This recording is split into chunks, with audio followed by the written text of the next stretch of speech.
I'm going to share some keys by which we can walk by faith. We can become stronger and stronger in our faith. तो कुछ कुंजियां हैं जो मैं बांटना चाहूंगा आपके साथ, जिसके द्वारा हम अपने विश्वास में बढ़ सकते हैं, मजबूत हो सकते हैं, आगे बढ़ सकते हैं. Now these are very simple keys, ये बहुत सरल हैं, बहुत आसान हैं, but they are very powerful. लेकिन बहुत ज्यादा शक्तिशाली हैं. Amen. So the first key is by continually hearing the word of God. पहली कुंजी है निरंतर परमेश्वर के वचन को सुनते रहकर. Romans 10:70 says, for then faith comes by hearing and hearing by the word of God. रोमी 10:17 वचन कहता है कि विश्वास सुनने से और सुनना परमेश्वर के वचन से होता है. Now the Bible is not saying faith comes by having heard. Bible says faith comes by hearing. It's a present continuous action. Bible ये नहीं कहती कि विश्वास उससे आता है जो सुना था, लेकिन बाइबल कहती है जो सुनते रहो उससे विश्वास पैदा होता है. So that means we have to continually hear the message of faith again and again and again. इसका मतलब हमें विश्वास का संदेश सुनना है और फिर सुनना है और दोबारा सुनना है. I want to read a scripture from Galatians 3:2 and it's from the Amplified version. और गलातियों 3 उसका 2 मैं पढ़ूंगा एम्पलीफाइड से. So I want you to hear very carefully. और मैं चाहता हूं आप ध्यान से सुने जो मैं कह रहा Paul is asking Galatians, he's saying, let me ask you this one question. हूं. और पौलुस कह रहे हैं कि मैं तुमसे एक सवाल पूछता हूं. Did you receive the Holy Spirit as the result of obeying the law and doing its works? क्या तुमको पवित्र आत्मा व्यवस्था को मानने और उसके कामों को पूरा करने से मिला? Or was it by hearing the message of gospel and believing it? या फिर वो पवित्र आत्मा सुसमाचार को सुनकर और उसको मानकर उस पे विश्वास कर कर मिला? Was it from observing a law of rituals or from a message of faith? क्या वो रीति रिवाजों को पूरा करने से या फिर विश्वास का संदेश सुनने से मिला? So practically, I will tell you is hear a message of faith every day.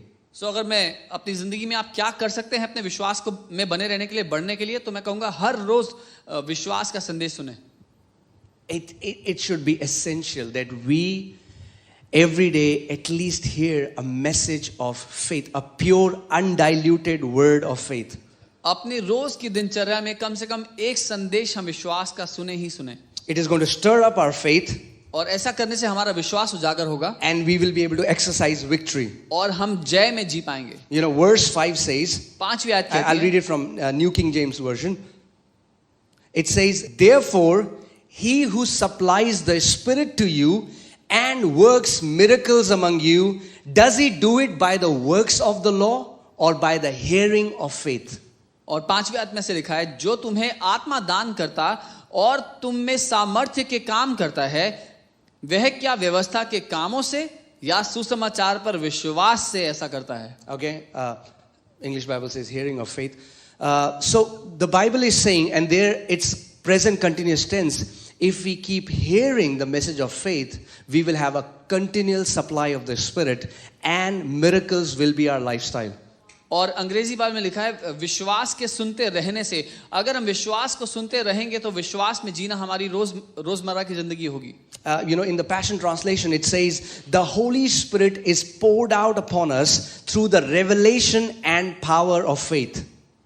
और पैशन ट्रांसलेशन में लिखा है कि परमेश्वर का जो आत्मा है हमारे ऊपर उसके सामर्थ्य के द्वारा उतारा जाता है. So make a commitment that every day you will hear the message of faith. तो अपने अंदर इस बात को ठान ले कि हर दिन मैं ये काम करूंगा कि विश्वास के संदेश को सुनूंगा. The next key is अगली कुंजी by speaking the word वो है बोल करके, वचन or by decreeing the word. या वचन की घोषणा करके. Luke 17:5, the apostles, they asked Jesus, they said, Lord, increase our faith. लूका 17:5 चेलों ने कहा, प्रभु हमारे विश्वास को बढ़ाओ. So many people even today they say that, oh, I don't have faith, or I would have loved if my faith would have increased. आज भी बहुत से लोग ऐसा कहते हैं कि मेरे पास विश्वास नहीं है, कितना अच्छा होता अगर मेरा विश्वास बढ़ जाता तो. So see the response of Jesus. They are asking, increase our faith, and Jesus said, if you have faith as a mustard seed, you can say to this mulberry tree. और यीशु की जो प्रतिक्रिया थी उसका जो जवाब था वो कहता है, अगर तुम जब चेले कहते हैं कि प्रभु हमारे विश्वास को बढ़ा, तो वो कहता है अगर तुम्हारे पास एक छोटे राई के दाने जैसा विश्वास भी होता तो. See, think about this. They are saying increase our faith. वो कह रहे हैं हमारे विश्वास को बढ़ा। What Jesus is saying is, Jesus saying the problem is not that you don't have faith. यीशु जो जवाब देते हैं वो कह रहे हैं कि दिक्कत ये नहीं है कि तुम्हें विश्वास नहीं है, The problem is not the quantity of faith. समस्या ये नहीं कि तुम्हारा विश्वास बहुत छोटा है, The problem is that you are not using the one you have. समस्या ये है कि जो विश्वास तुम्हारे पास है उसका तुम इस्तेमाल नहीं And कर सकते। and you know, the mustard seed is one of the least seeds. और जो राई का दाना है वो सबसे छोटे बीजों में से एक है। Jesus is saying, even if your faith is like a mustard seed, और यीशु कह रहे हैं अगर तुम्हारा विश्वास जो है वो राई के दाने जितना छोटा but भी है, if you shall say to this mulberry tree, लेकिन अगर तुम बोलोगे इस पेड़ से, that means the power of faith is released only through speaking. इसका मतलब विश्वास की जो सामर्थ्य है वो केवल बोलने के द्वारा ही काम करती That है। means you can have faith, but if you don't speak it, nothing is going to happen. इसका मतलब हो सकता है आपके अंदर विश्वास खूब भरा हो, लेकिन अगर आप बोलोगे नहीं तो कुछ नहीं होगा। So they are saying, Lord, increase our faith. He's like, hey, no, you have to speak. Even if you have faith like a mustard seed, even if you have the least kind of faith, but if you start speaking, things will start changing. तो जब चेले कहते हैं कि प्रभु हमारे विश्वास को बढ़ा दे, तो यीशु कहते हैं तो फिर बोलना शुरू करो, क्योंकि जब तुम बोलोगे तो होगा और विश्वास बढ़ेगा अपने आप। So hear this carefully. Faith comes by hearing, विश्वास सुनने से, but faith is released through speaking. लेकिन विश्वास आपके जीवन से कार्य करता है बोलने Okay, के द्वारा। I'll say it again so they understand. Faith comes by hearing, विश्वास आता सुनने से है, but it is released through speaking. लेकिन आपके जीवन से काम करता है बोलने के द्वारा। Amen. Mark 11:22, Jesus said, have the faith of God, for assuredly I say to you, whoever says to this mountain, if you can underline that on your Bible or write it down, whoever says to this mountain. और मरकुस 11 उसका 22 यीशु अपने चेलों से कहते हैं कि परमेश्वर का विश्वास रखो, मैं तुमसे सच कहता हूं कि जो कोई इस पहाड़ से कहे, He didn't say believe, he said speak.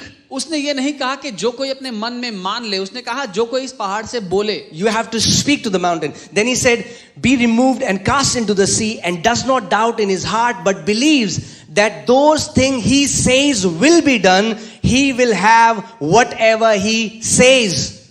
तो जो मैं तुमसे सच कहता हूं, जो कोई इस पहाड़ से कहे कि तू उखड़ जा और समुद्र में जा पड़, और अपने मन में संदेह ना करे वरन प्रतीति करे, वो मान ले कि जो वो कहता है वो हो जाएगा, तो उसके लिए वैसा ही होगा। Amen. So he's like, if you want a mountain, a sickness, any situation to be removed from your life, there has to be a constant speaking against that mountain. तो यीशु ये कह रहा है, अगर आपके जीवन में कोई भी पहाड़ है, कोई बीमारी है, कोई परिस्थिति है जिसका खदेड़े जाना, जिसका निकाला जाना जरूरी है, तो आपको निरंतर उससे बोलते रहना पड़ेगा। Amen. 2 Corinthians 4:13, the Bible says, we have the same spirit of faith. Who wrote in the scripture, I believe, therefore I spoke. We also believe, therefore we also speak. दूसरा कुरिन्थियों 4 उसका 13 वचन कहता है, इसीलिए कि हम में वही विश्वास की आत्मा है जिसके विषय में लिखा है, मैंने विश्वास किया इसीलिए मैं बोला, अतः हम भी विश्वास करते हैं इसीलिए बोलते हैं। A faith that doesn't speak is a powerless faith. वो विश्वास जो कुछ बोलता ही नहीं, वो सामर्थ्यहीन विश्वास A है। faith that doesn't speak cannot change anything. वो विश्वास जो बोलता नहीं कुछ बदलेगा नहीं। The spirit of faith speaks. विश्वास का आत्मा बोलता है। Amen.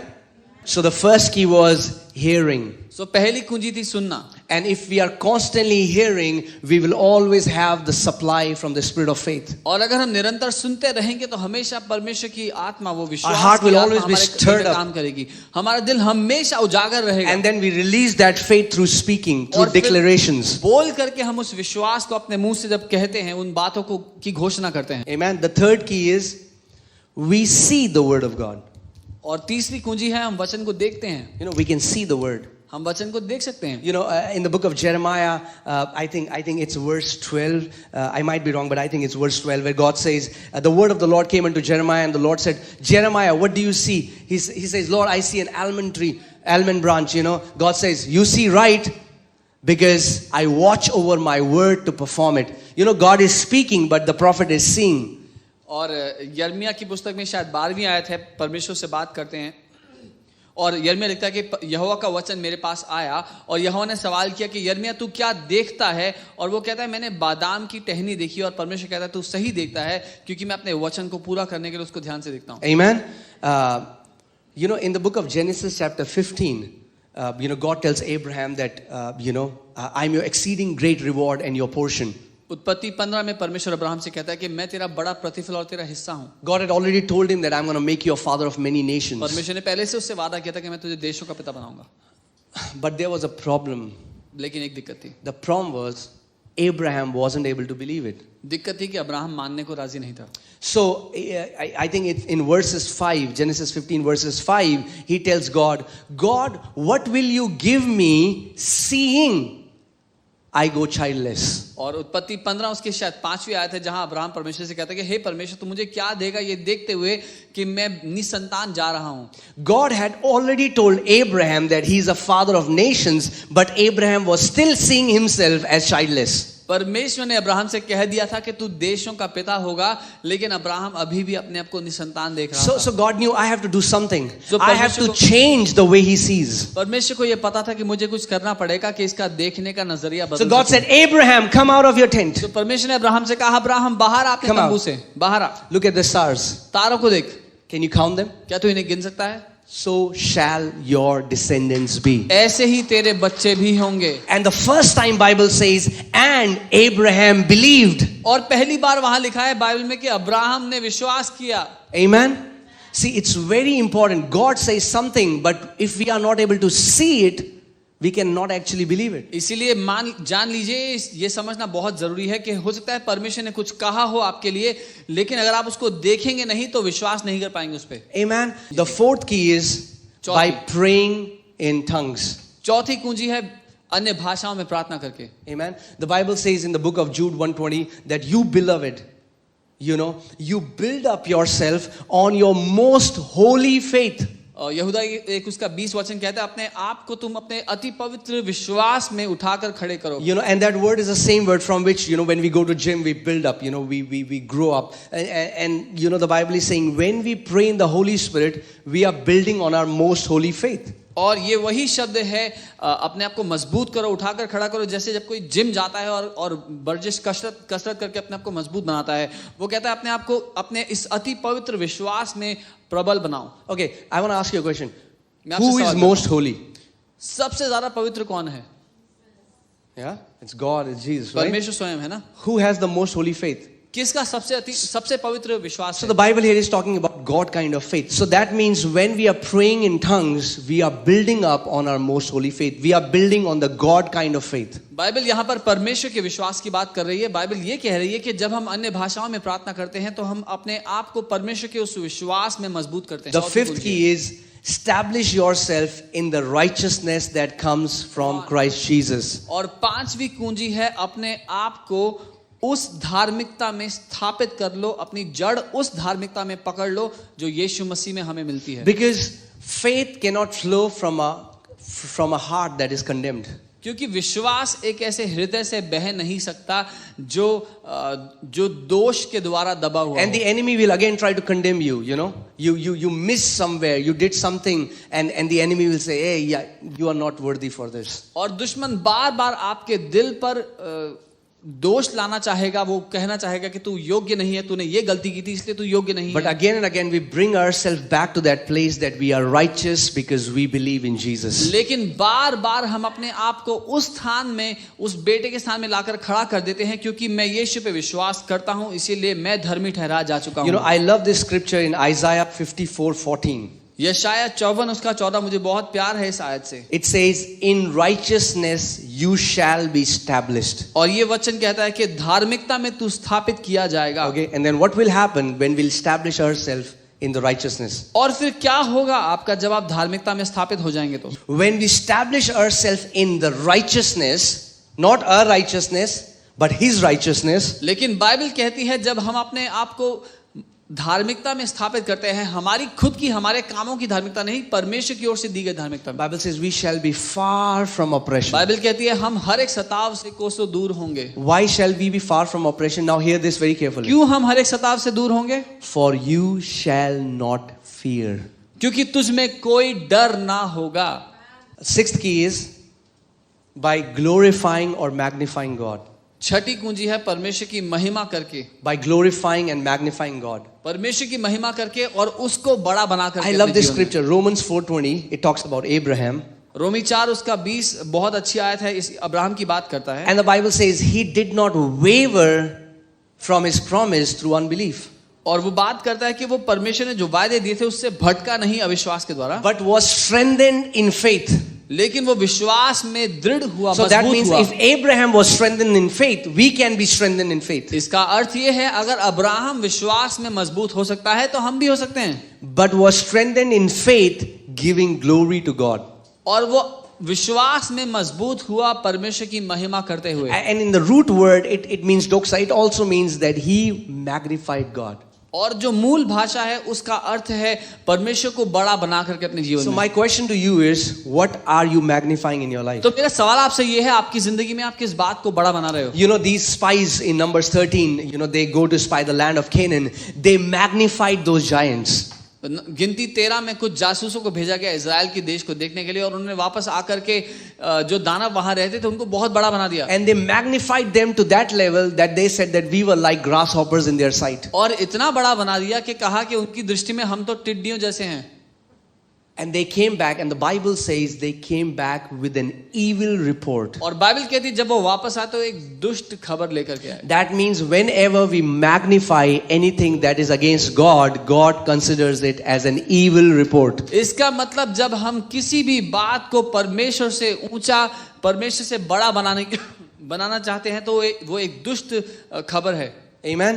But look at these two guys. The Bible says there were two guys which had a different spirit on them. You know what was the different spirit? It was the spirit of faith. लेकिन ये दो लोग थे, Bible कहती है, जिनमें एक अलग आत्मा था, वो अलग आत्मा विश्वास का आत्मा था। Wherein the 10 were magnifying giants, these two were magnifying their God. जहां ये 10 जासूस तो उन दानवों को बड़ा कह रहे थे, उनकी महिमा कर रहे थे, लेकिन ये दो थे जो अपने परमेश्वर की महिमा कर रहे थे। And the seventh and the final point is और सातवां और आखिरी कुंजी है that we will grow in faith, will walk in faith is by association. जिस तरह से हम विश्वास में बढ़ सकते हैं, मजबूत हो सकते हैं, वो है किन लोगों के साथ हमारा उठना बैठना है, किन से हमारा संबंध है उससे। If you spend most of your time with people who always doubt, sooner or later you'll start to doubt. अगर आप अपना सारा समय उन लोगों के साथ, ऐसे लोगों के साथ बिताते हैं जो हर बात में परमेश्वर पर, उसकी क्षमता पर शक करते हैं, तो आज नहीं तो कल आप भी उस पर शक करने लग जाएंगे। Be very careful who are the people in your closest circle. बहुत ध्यान रखकर ध्यान से चुने वो लोग जो आपके भीतरी दायरे में, आपके बहुत करीबी लोग हैं। Proverbs 13:20. नीति वचन 13 उसका 20। It says, if you want to grow in wisdom, spend time with the wise. और ये कहता है अगर तू बुद्धि में बढ़ना चाहता है तो बुद्धिमानों के साथ समय बिता। Amen. See, the company is so important. किन लोगों के साथ आप उठते बैठते हैं ये बहुत जरूरी है। If you want to grow in wisdom, spend time with the wise. Walk with the wicked, and I want you to underline this line, is so powerful. Walk with the wicked, and you will eventually become just like them. परंतु, और अंग्रेजी Bible में ऐसा लिखा है कि दुष्टों के साथ चल तो एक ना एक दिन उनके जैसा ही बन जाएगा। Okay, so if it's right for people becoming wicked, what if you walk with the giants of faith, you will eventually become just like them. तो अगर दुष्टों के साथ रहकर उनके जैसे बन जाएंगे तो क्या होगा? अगर आप विश्वास में महारथियों के साथ उठे बैठेंगे तो आप उनके जैसे बन जाएंगे। So we learn to walk by faith. The first key is by hearing. पहली कुंजी है सुनने के, हम क्या सुनते हैं उसके That द्वारा। means practically make sure that you hear at least one message of faith every day. अगर दिनचर्या की बात कहूं तो कम से कम एक संदेश विश्वास का आप हर रोज सुने। Amen. By hearing the word, that's the first key. वचन को सुनने के द्वारा पहली The कुंजी। second key is by decreeing, by declaring the word of God. दूसरी कुंजी है बोल करके, घोषणा करके। Amen. The third key is by seeing, imagining the word. Whatever the word says, you imagine it happening with you. तीसरी कुंजी है देख करके, कल्पना करके, जो वचन कह रहा है आपके साथ वो पूरा होता है। The fourth key is by continually praying in tongues. चौथी कुंजी निरंतर अन्य भाषा में प्रार्थना करके। Amen. Amen. Fifth point is by establishing yourself in the righteousness of Christ. पांचवी बात, अपने आप को यीशु मसीह की धार्मिकता में स्थापित करके। Amen. Again and again you should meditate that I am righteous. I have the right standing with God because of what Jesus Christ has done. इस बात में मनन करके कि मैं धर्मी ठहराया जा चुका हूँ परमेश्वर के सामने, मैं ग्रहण योग्य हूँ, मेरा सही स्थान है परमेश्वर के The सामने। practical way for this is start meditating on new covenantal scriptures. Spend your time in the epistles that Apostle Paul wrote. और अगर जीवन शैली की बात करूं अपनी जिंदगी में क्या करना है, तो आप अपना समय बिताएं उन सारी चिट्ठियों में जो पौलुस ने कलीसिया के नाम लिखी हैं। Amen. The sixth key is by glorifying God. छठी कुंजी है By परमेश्वर की magnifying महिमा him. करके, परमेश्वर को बड़ा बना के। So whenever you hear a bad news or whenever we hear something that disturbs us, instantly we start looking to Jesus and we start to magnify him. जैसे ही हम एक बुरी खबर सुने, एक गलत खबर सुने, किसी के साथ कुछ बुरा हो गया, उसी समय अपने आप को भटका करके हम यीशु की महिमा करें, उसको अपने जीवन में बड़ा बनाएं। And the last key is by association. और आखिरी कुंजी है किन लोगों के साथ हम उठते बैठते हैं ये देख करके। Strive, make an effort if you can to go to people of God who are walking as you want to walk. अगर हो सके तो अपने आप को विवश करें, अपने आप को मजबूर करके ले जाएं उन लोगों के पास जो उस तरह का जीवन जी रहे हैं जैसा आप जीने की कल्पना करते हैं। Amen. If you want to grow in wisdom, spend time with the wise. अगर बुद्धि में बढ़ना है तो बुद्धिमानों के साथ बैठो। So the kind of people you walk with, the Bible says eventually you will become like them. Thank you for tuning into today's video. We hope this video has blessed you. Please share it with your friends and loved ones. Make sure to subscribe to our channel, like and press the notification bell. This will keep you updated with our latest sermons and teachings. Thank you. आज की video को देखने के लिए धन्यवाद। हमें विश्वास है कि इस वीडियो ने आपको आशीषित किया है। इसे अपने परिवार और प्रियजनों के साथ बांटें और हमारे चैनल को सब्सक्राइब करना ना भूलें, जिससे कि आपको हमारे आने वाले सर्मन्स और शिक्षाएं मिलती रहें। धन्यवाद।